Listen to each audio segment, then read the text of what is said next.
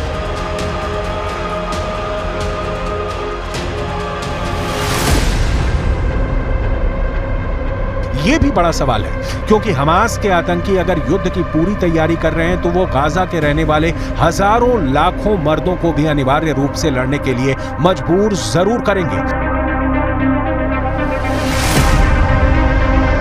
ऐसे में गाजा के अंदर एक बड़ा कत्लेआम हो सकता है।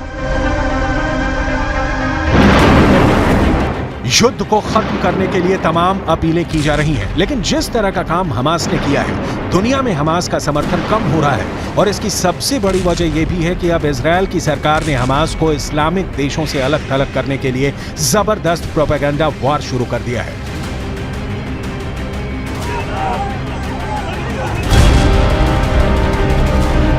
इजरायल के प्रधानमंत्री बेंजामिन नेतन्याहू और इजरायल डिफेंस फोर्स की तरफ से बार बार एक ही बात कही जा रही है कि हमास इक्वल टू ISIS यानी इस्लामिक स्टेट।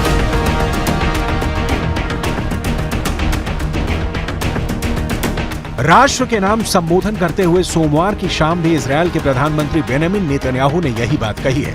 बेंजामिन नेतन्याहू ने कहा कि हम पहले से जानते थे कि हमास आतंकवादी है, लेकिन अब दुनिया ने भी जान लिया। Israel is at war. We didn't want this war.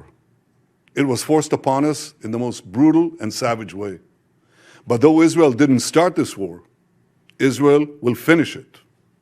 Once the Jewish people were stateless, once the Jewish people were defenseless, no longer. Hamas will understand that by attacking us, they've made a mistake of historic proportions. we will exact a price that will be remembered by them and Israel's other enemies for decades to come. The savage attacks that Hamas perpetrated against innocent Israelis are mind-boggling, slaughtering families in their homes, massacring hundreds of young people at an outdoor festival, kidnapping scores of women, children, and elderly, even Holocaust survivors. Hamas terrorists bound, burned, and executed children. They are savages. Hamas is ISIS. लेकिन यहाँ ये भी सवाल उठता है कि आखिर Israel के अंदर इतनी बड़ी नाराजगी क्यों है। इजरायल डिफेंस फोर्स की तरफ से ये बयान जारी किया गया है कि शनिवार के दिन इजरायल के 700 लोग मारे गए। आईडीएफ ने कहा कि इजरायल के इतिहास में एक ही दिन में इतनी बड़ी संख्या में इतने लोग कभी नहीं मारे गए। दरअसल इजरायल के अंदर सबसे ज्यादा गुस्सा उस म्यूजिक फेस्टिवल पर हमले को लेकर है जिस पर गाजा से आए हमास के आतंकियों ने पैराग्लाइडर से आसमान से उतरते हुए फायरिंग की थी। इजरायल के अखबार द टाइम्स ऑफ इजरायल के मुताबिक म्यूजिक फेस्टिवल की लोकेशन पर ही 250 से ज्यादा निहत्थे लोगों को मारा गया। इस किडनैपिंग से बचने वाले एक चश्मदीद ने हमास की बेरहमी पर बयान दिया है। Seriously, it's really living hell. Never seen something like this. I've been in wars, in 2 wars in my life, and never seen anything like this. Bodies, all places, for the slaughter. They slaughter us there. They didn't care if you are a man or a woman, you are young or old man. They are killers, they are murderers. What they did is can be forgiven. And one day we will avenge the Muslims in Israel and we will avenge all the Palestine. यानी खूनी शनिवार को एक तरफ Israel के music festival पर खूंखार हमला हो रहा था और दूसरी तरफ दक्षिण इजरायल के शहर किबुत्ज के अंदर भारी खून खराबा जारी था।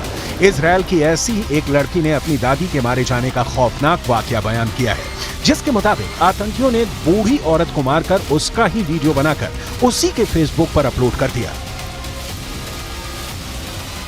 צרחנו ברמות, כולם פה איבדו את זה, צרחנו. זה מראות הכי קשים שאפשר בכלל לדמיין ולהריץ לעצמך בראש. פשוט זה לא עוזב אותנו עד עכשיו, זה לא יעזוב אותנו בחיים.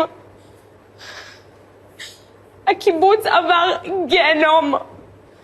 בקושי נשארו שם אנשים, כל כך הרבה חטופים, נרצחים, אנשים חפי פשע, כלום. आखिर इजरायल और फिलिस्तीन के खिलाफ चल रही ये लड़ाई इतनी खूनी क्यों हो चुकी है जिसमें बेगुनाह लोगों को भी नहीं बख्शा जा रहा है। हमास के एक सीनियर लीडर ने एक इंटरव्यू में बताया है कि आखिर इस म्यूजिक फेस्टिवल पर हमला करने का मकसद क्या था, आखिर क्या सोच रहा है हमास।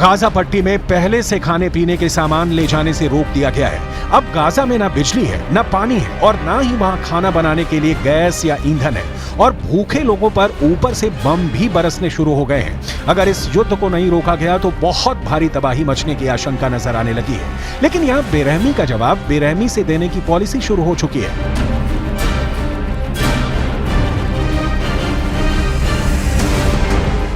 संयुक्त राष्ट्र ने एक बयान में कहा है कि इजरायल की नाकाबंदी के बाद गाजा शहर में पीने के पानी की भारी कमी होने की आशंका है। संयुक्त राष्ट्र मानवाधिकार संगठन ने भी इजरायल का विरोध करते हुए कहा कि गाजा पट्टी पर इजरायल की पूरी तरह से की गई घेराबंदी अंतर्राष्ट्रीय कानून के तहत प्रतिबंधित है। नागरिकों को उनके अस्तित्व के लिए जरूरी सामान से वंचित करके उनके जीवन को खतरे में डालने वाली घेराबंदी करना अंतर्राष्ट्रीय मानवीय कानून के खिलाफ है। संयुक्त राष्ट्र गाजा पट्टी में फंसे और असहाय फिलिस्तीनी नागरिकों को तत्काल मानवीय सहायता पहुंचाने की कोशिश कर रहा है। एक बार फिर इजरायल से यह अपील की गई है कि गाजा में रहने वाले फिलिस्तीन के आम नागरिकों को निशाना न बनाया जाए।